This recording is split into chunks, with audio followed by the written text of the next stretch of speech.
सभी साथियों को नमस्कार। आज मैं आप लोगों को बहुत इंपॉर्टेंट साइंस विषय का मॉडल पेपर हल कराने जा रहा हूं और ध्यान से पढ़िए, इसको ध्यान से समझिए, जरूर आएगा।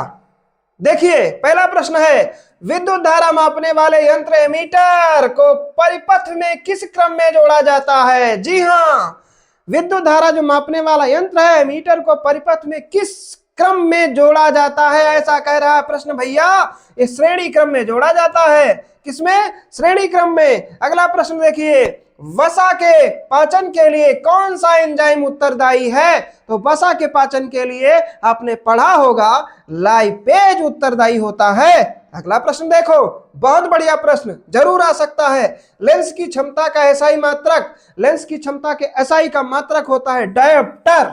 जी हाँ, चौथा विकल्प। अगला प्रश्न, मोटर गाड़ी के हेडलाइट में किस दर्पण का उपयोग होता है? अरे भैया, मोटर गाड़ी में जो हेडलाइट लगी होती है उसमें कौन सा दर्पण प्रयोग किया जाता है? वो होता है अवतल। जी हाँ, तीसरा विकल्प अवतल लेंस। अगला, द्विफोकसी लेंस द्वारा किस दृष्टि दोष को दूर किया जाता है? तो जो द्विफोकसी लेंस होती है इससे जरा दृष्टि, कौन? जरा दृष्टि दूर किया जाता है। अगला देखो, आंख के रंगीन भाग को क्या कहते हैं? आंख के रंगीन भाग को भैया कहते हैं परितारिका, आइरिस, है ना? बढ़िया प्रश्न था। अगला प्रश्न उससे भी बढ़िया है, अंतरिक्ष यात्री को आकाश का रंग कैसा दिखाई पड़ता है?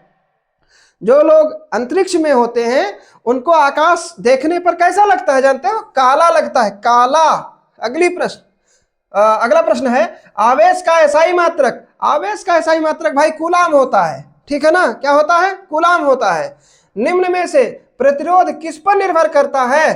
प्रतिरोध तार की लंबाई पर, तार के ताप पर, तार की मोटाई पर, ऐसा प्रश्न कह रहा है।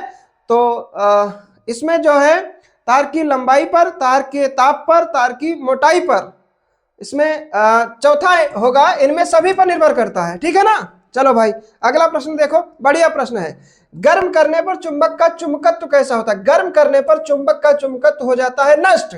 जब चुंबक को गर्म करोगे चुंबकत्व नष्ट हो जाएगा।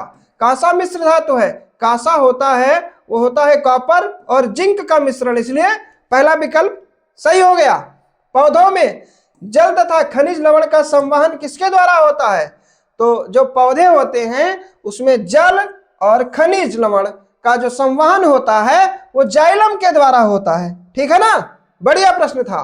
पौधों में श्वसन होता है, पौधों में श्वसन तो भैया होता है स्टोमाटा, विकल्प इसका सही होगा, तीसरा विकल्प सही हो जाएगा, है ना? एक पादप हार्मोन जो वृद्धि को बढ़ाता है, एक पादप हार्मोन है जो वृद्धि को बढ़ा देता है, वो है ऑक्सिन, है ना? चलो अगला प्रश्न देखो, बढ़िया प्रश्न है। मधुमेह किस हार्मोन की कमी के कारण होता है? तो मधुमेह जो होता है वो भैया इंसुलिन की कमी के कारण हो जाता है। अगला प्रश्न, मेंडल ने अपने प्रयोग के लिए किस पौधे को चुना? अरे भैया मटर, मटर, बगीचे के मटर को चुना था इन्होंने। चलो अगला प्रश्न, बढ़िया प्रश्न होगा। निम्न में से किस आनुवंशिकी, किसे आनुवंशिकी का पिता कहा जाता है? यही ग्रेगर जॉन मेंडल को, ठीक है ना? दूसरा विकल्प। अगला देखो भाई, निम्न में कौन एक जलीय आहार श्रृंखला है? जलीय आहार श्रृंखला पूछा जा रहा है। जलीय आहार श्रृंखला, शैवाल, शैवाल के बाद जलीय कीट, जलीय कीट के बाद में मछली, यही सही होगा विकल्प। अगला, समतल दर्पण द्वारा बना प्रतिबिंब होता है, समतल जो दर्पण होता है उसके द्वारा बना प्रतिबिंब सीधा भी होता, आभासी भी होता, वस्तु के आकार के बराबर भी होता, इसलिए ये सभी सही हो जाएगा। चलो अगला प्रश्न, चिप्स की थैली में कौन सी गैस भरी होती है? चिप्स की थैली में भैया नाइट्रोजन गैस होती है, इसलिए ये वाला विकल्प N2 सही हो जाएगा। चलो अगला, कौन धातु ऊष्मा का कुचालक है? कुचालक, सुचालक नहीं कुचालक, इसमें पारा है, पारा, पारा कुचालक होता है। चलो अगला प्रश्न, अम्ल एवं क्षारक के बीच की अभिक्रिया, अम्ल और क्षारक इनके बीच की अभिक्रिया पूछा जा रहा है, उदासीनीकरण, यह सही है भाई। चलो अगला प्रश्न देखो, बढ़िया प्रश्न है। जठर ग्रंथियां कहाँ पाई जाती हैं? आमाशय में, बिल्कुल सही, चौथा विकल्प, आमाशय में जठर ग्रंथियां होती हैं।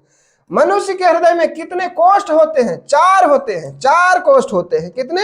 4 कोष्ठ होते हैं। चलो अगला प्रश्न, पराग कोष में होते हैं? अरे भैया पराग कोष में होते हैं, पराग कण, है ना?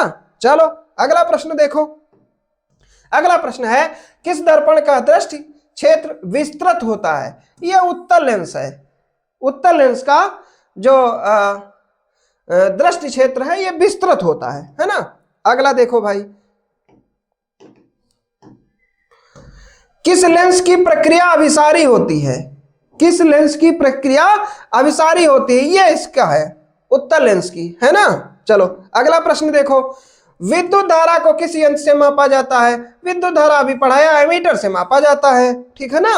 अगला प्रश्न, प्रकाश की किरणें गमन करती हैं, सीधी रेखा में गमन करती हैं? पहला विकल्प सही है। इस समय रिवीजन की जरूरत है आपको। गोलीय दर्पण के ज्यामिति केंद्र को क्या कहते हैं? ध्रुव कहते हैं, ध्रुव, ठीक है। तो ये 30 प्रश्न बहुत कम समय में आपको मैंने पढ़ाया, और ये वीडियो आपको कैसा लगा कमेंट में जरूर बताएं। यदि आपने अभी तक मेरा चैनल सब्सक्राइब नहीं किया है तो आगे वीडियो आपको समय से मिले इसके लिए आप चैनल को सब्सक्राइब अवश्य कर लें। धन्यवाद।